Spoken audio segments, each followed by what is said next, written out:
Welcome back to the deep end. If you are listening to this, you are likely standing in the rubble of what you thought was your life. You have followed the rules, you checked the boxes, you gave the best years of your cognitive prime to an entity that removed you from its ledger with a keystroke. And now you feel shame.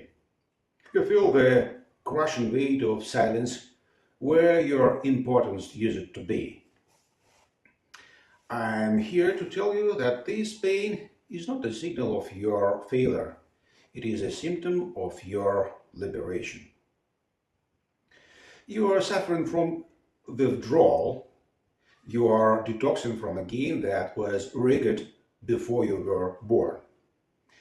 You are trying to re-enter a race that is mathematically impossible to win.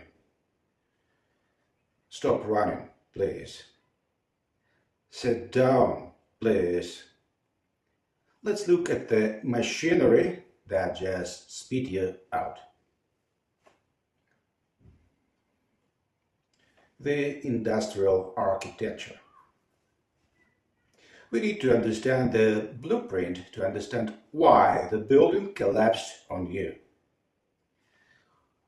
First of all, the corporate ladder was not designed for human flourishing. It was designed for industrial efficiency. In the late 19th and early 20th centuries, the goal was to standardize output, to turn chaotic human potential into predictable, interchangeable units of production. The latter was a containment strategy. It promised a predictable path, junior, senior, director, vice president, to keep you docile. It was a social contract. You give your obedience and your time. We give you safety and identity. But that contract expired decades ago. The corporation didn't tell you. They kept the ladder, but they removed the ground beneath it. Why does it feel so heavy to climb? Why does the air get thinner and more toxic the higher you go? We can thank Lawrence J. Peter for articulating the distortion, the Peter principle. In a hierarchy, every employee tends to rise to their level of incompetence. You were good at the work, so they promoted you to manage the work. You were good at managing, and they promoted you to manage the budget. Eventually, you land in the role you are not built for, and there you stay, stagnant, anxious, and terrified of being found out. The distortion is that the system does not reward mastery. It rewards political endurance. It forces you to play a game of perception rather than a game of creation. If you were laid off, it is likely because you were focused on value in a system that was focused on compliance. The salary ceiling. Let's talk about the math.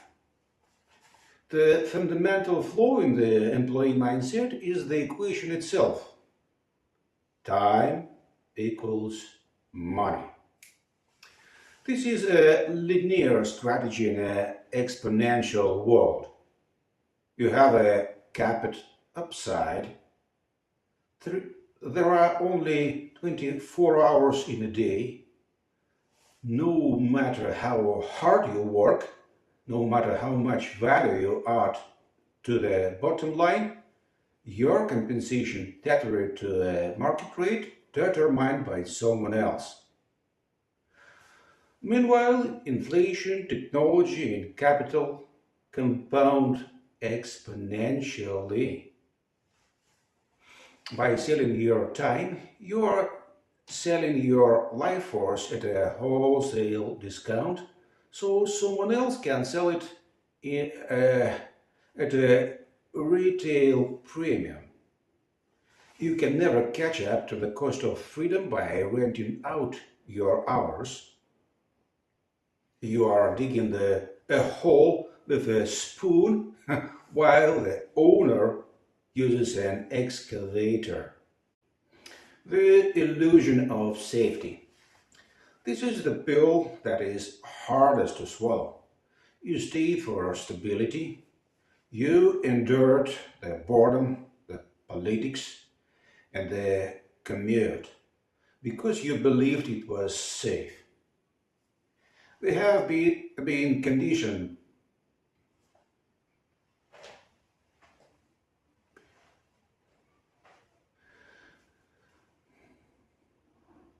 We have been conditioned to believe that entrepreneurship is risky and employment is secure.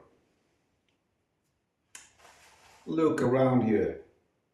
Relying on a single source of income, controlled by a board of directors you have never met, who make decisions based on quarterly earnings reports. That is the definition of reckless gambling. The 9 to 5 is a single point of failure. It is a table with one leg. When that leg snaps due to a merger, an algorithm change, or a recession, the table doesn't just wobble, it crashes. In the age of automation and permissionless leverage, the only safe, the only safety in the age of automation and permissionless leverage, the only safety lies in your ability to hunt, kill, and cook your own dinner. Safety is not a paycheck. Safety is adaptability. The status trap. Why do we want to go back? Why do you scroll on LinkedIn right now, desperate for another title? Because they hold your identity hostage. The corporate structure pays you in two currencies: fiat money and prestige. Vice President, Senior Vice President, Head of Strategy. These are not descriptions of reality. They are golden handcuffs. They are ego traits designed to distract you from the fact that you own nothing. You are renting your status. When you leave the building, the status stays at the desk. You walk out naked. This is why the layoff hurts so much. It didn't just take your income, it took your story. But you must realize that the story written by someone else is not a biography, it's a character sheet. And you are a non-player character in their game. True status comes from equity. True status is built on your name, your reputation, and the intellectual property you own. The specialized cog. The industrial machine demanded specialization. It needed you to be a marketing manager for SaaS B2B healthcare software. It drilled you down into a niche so specific that you fit perfectly into their slot and nowhere else. This is fragility. Nature selects for the robust. Nature selects for the organism that can survive the drought, the flood, and the frost. The corporate world selects for the organism that can only survive in a temperature-controlled terrarium. When you hyper-specialize, you become easy to replace. And now, with artificial intelligence, the specialist is the first to die. The AI can write the code, draft the legal brief, and analyze the spreadsheet faster than you. The future belongs to the generalist, the synthesizer, the one who can connect the dots, understand the psychology, and orchestrate the tools. You feel fragile right now because you were trained to be a tool, not the craftsman. The finite game.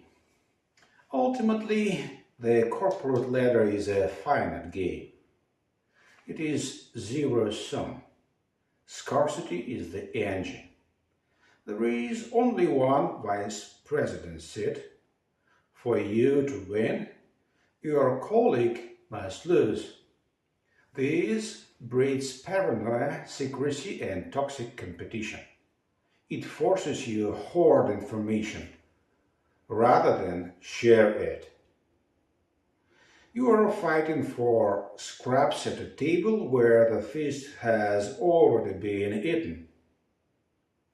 The alternative, the path you are standing at the edge of right now, is the infinite game.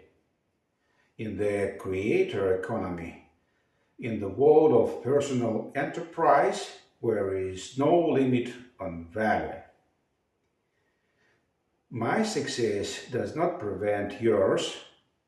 In fact, my success can amplify yours.